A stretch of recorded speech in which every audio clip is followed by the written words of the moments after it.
বুধবার দুপুর নাগাদ প্রবল কালবৈশাখী ঝড়ে লণ্ডভণ্ড হল ডেবরা ব্লকের ডুয়া 10-এর এক অঞ্চলের অন্তর্গত কাজীচক গ্রাম। ঝড়ের দাপটে বাড়ির পাশে থাকা একটি গাছ আছড়ে পড়ল একটি বাড়ির ওপর। ঘটনায় অল্পের জন্য প্রাণে বাঁচলেন বাড়ির ভেতরে থাকা পরিবারের লোকজন। গাছের ডাল আছড়ে পড়ে ভেঙে যায় বাড়ির অ্যাসবেস্টারের ছাউনি। বাড়িতে থাকা চাষের জমির ধান ও অন্যান্য জিনিসপত্র সমস্ত কিছু ভিজে যায় বলে দাবি ক্ষতিগ্রস্ত পরিবারের।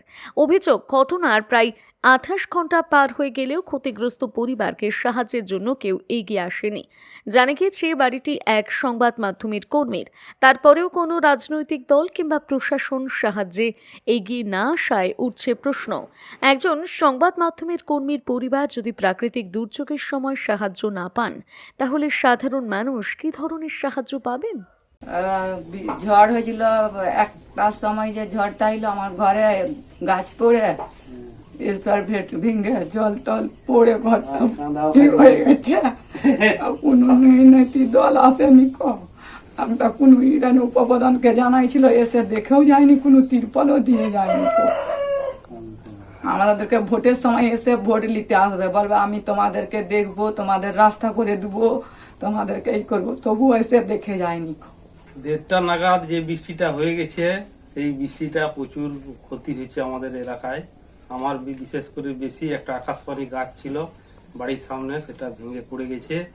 পড়ে গিয়ে আমার অ্যাসবেস্টার ভেঙে ধান 20-22 বস্তা ধান ভিজে গেছে। হ্যাঁ, আর কোনো করার নাই, সঙ্গে সঙ্গে কোথায় কি পাবো, মোটামুটি অ্যাসবেস্টার ফেটে মোটামুটি জল পড়ছে আর কি। এই কতক্ষণ বৃষ্টিটা হয়েছিল? হ্যাঁ, প্রায় 15-20 মিনিট মতো। প্রচুর ঝড়, আমাদের এই এলাকাটা দিয়ে প্রচুর ঝড়, গাছপালা ভেঙে গেছে। হ্যাঁ, সরকারি বাঁধের গাছও পড়ে গেছে। এরকম ব্যাপার হচ্ছে যে এরকম কোনো রাজনৈতিক দলও আমার সঙ্গে কোনো যোগাযোগ করেনি। হ্যাঁ, আমার বাড়িতেও দেখতেও আসেনি। কিন্তু আর ভোটের সময় এসলে এই দাও, এই করে দেবো, সেই করে দেবো, কিন্তু কোনো রাজনৈতিক দল, পাড়া প্রতিবেশীরা এসছে, কিন্তু রাজনৈতিক দল কোনো আমার কাছে এখন পৌঁছায়নি। আপনার ছেলে কি করে? সাংবাদিকের কাজ করে। এই ভেবে হয়তো কোনো সুরাহা পায়নি নাকি, আর এরকম কারো ভালো লাগতে পারে, কারো খারাপও লাগতে পারে, হয়তো কোনো রাজনৈতিক দল আর কি। আপনার নাম কি? বংশীবদন পাত্র, বাড়ি? কাজীচক।